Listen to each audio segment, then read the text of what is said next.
आउज़ुबिल्लाहिमिनश्शैतानिर्रजीम बिस्मिल्लाहिर्रहमानिर्रहीम। अस्सलाम वालेकुम dear students, welcome back to study with Awan ENG 524 lecture 12 part 2। आज हम स्टडी करेंगे about assimilation, accommodation and cultural capital. Assimilation का मतलब होता है किसी और का कल्चर, किसी और की आइडेंटिटी को अपनाने की कोशिश करना। इसकी एग्जांपल हम ऐसे ले सकते हैं कि एक बच्चा जो कि घर में उसकी जो मदर टंग है वह उर्दू, पंजाबी या सराइकी है और वो किसी इंग्लिश मीडियम स्कूल में जाता है और वहाँ पे medium of instruction English language है, तो वहाँ पे जाके उसको इंग्लिश लैंग्वेज ही बोलनी है क्योंकि यही एक्सेप्टेबल है वहाँ पे। तो इस तरह ये होगी असेमुलेशन की एग्जाम्पल। अकोमोडेशन का मतलब होता है कि किसी और कल्चर, किसी और की आइडेंटिटी को भी अपनाना, लेकिन साथ साथ अपनी आइडेंटिटी को और अपनी कल्चर को या अपनी लैंग्वेज को भी साथ साथ लेके चलना, उसके साथ एडजस्ट कर लेना। अब वही बच्चा जो है घर में आके फिर वो अपनी मदर टंग का ही यूज़ करेगा और स्कूल में वो जो मीडियम ऑफ इंस्ट्रक्शन लैंग्वेज है उसका यूज़ करेगा। दोनों लैंग्वेजेस को, दोनों कल्चर को, या कह सकते हैं दोनों आइडेंटिटीज़ को बच्चा साथ साथ लेके चल रहा है, तो ये होगी अकोमोडेशन। कल्चरल कैपिटल का मतलब होता है कि वो नॉलेज या वो स्किल या वो हैबिट्स जो कि सोसाइटी में वैल्यूएबल होती हैं, जैसे कि इंग्लिश लैंग्वेज में बात करना या अच्छी ड्रेसिंग करना, ठीक है, या प्रोफेशनल कम्युनिकेशन स्किल की भी आप एग्जांपल ले सकते हैं। तो इसको हम नाम देंगे कल्चरल कैपिटल का। अब यहाँ पे बार्टलेट ने कुछ इंपॉर्टेंट पॉइंट्स डिस्कस किए हैं जो कि CDA में हम स्टडी करते हैं। सबसे पहले पॉइंट में उसका ये कहना है कि CDA में हम ये स्टडी करते हैं कि कुछ लोगों को ना चुप करा दिया जाता है, चुप करा दिए गए लोग होते हैं, यानी पावरफुल लोग ऐसे लोगों की बात को इग्नोर कर देते हैं जो उनकी तरह का नहीं बोलते या उनकी तरह का नहीं सोचते हैं। सेकंड पॉइंट पे वो ये कहता है कि सेकंड यहाँ पे emergent discourses of hybrid identity का जिक्र है, यानी कुछ लोग जो होते हैं वो अपनी अलग पहचान बना लेते हैं और उसको हाइब्रिड आइडेंटिटी का यहाँ पे उन्होंने नाम दिया है।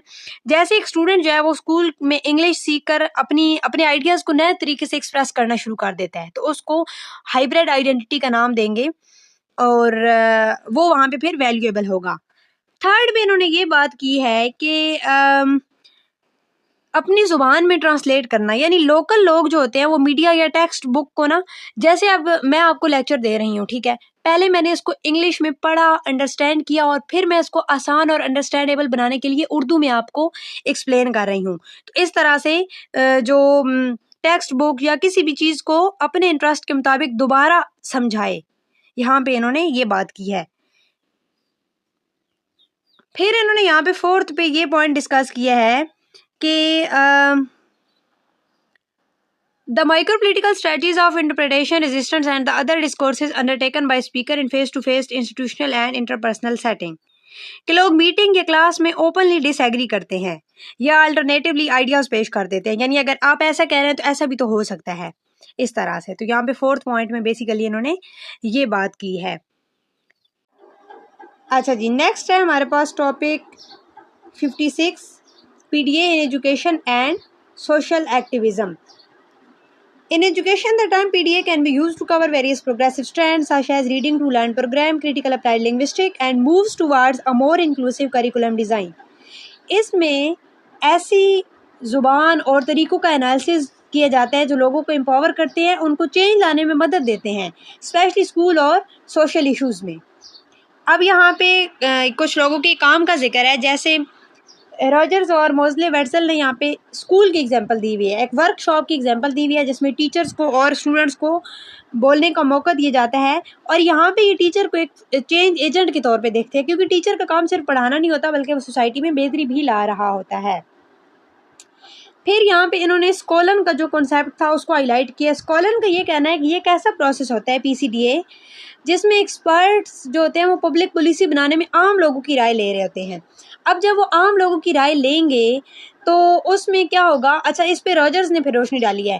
पहले आम लोगों की राय की कोई एग्जांपल पुट करते हैं, जैसे एक शहर में कोई किसी सिटी में मीटिंग हो और उसमें लोग जो हैं वो ट्रैफिक रूल्स के हवाले से, उनमें कोई तब्दीली के हवाले से अपनी अपनी राय दें, ठीक है। अब जो डिसीजन है वो तो एक्सपर्ट्स ही करेंगे और जो भी उन्होंने इसमें बेहतरी करनी होगी, लेकिन इसमें आम लोगों की राय भी शामिल की जाएगी। ये बात स्कॉलर ने की है।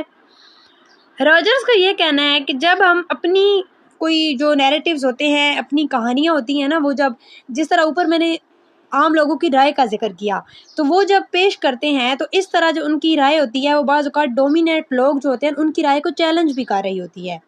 तो ये सब भी हम PCDA में स्टडी करते हैं और न्यू रियलिटीज़ भी सामने आ रही होती हैं। अब यहाँ पे हम फ्रेज़ का भी कॉन्सेप्ट है और वो SFL बेस्ड अप्रोच को आगे लेके चलते हैं। उनका ये कहना है कि उन्होंने एक एक्टिविस्ट का एग्जांपल दिया है जो सोशल मीडिया और डिफरेंट स्पीचेस के ज़रिए लोगों को इकट्ठा करता है और फिर उनको मोटिवेट करता है, उनमें जज्बा पैदा करता है कि ये सब जो है ना ये भी PDA का पार्ट है। ठीक है, तो आगे हमारे पास यहाँ पे एक और भी कॉन्सेप्ट है श्रूटर्स का।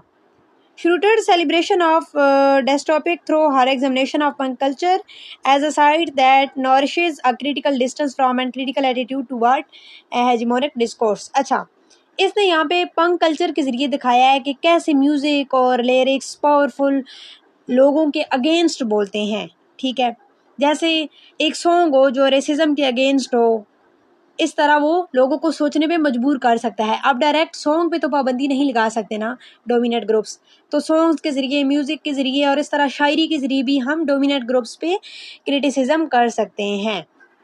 तो ये सब के जी डिफरेंट पॉइंट ऑफ व्यू थे। अब बेसिकली PDA और जो PCDA है ना, दोनों का मकसद सिर्फ एनालिसिस करना नहीं है बल्कि ये पॉजिटिव एक्शन लेना है।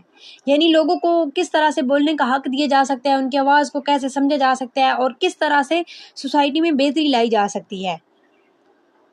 तो ये था हमारा आज का लेक्चर। मिलते हैं नई वीडियो में नए टॉपिक के साथ। दुआ में याद रखिएगा। अल्लाह हाफिज़।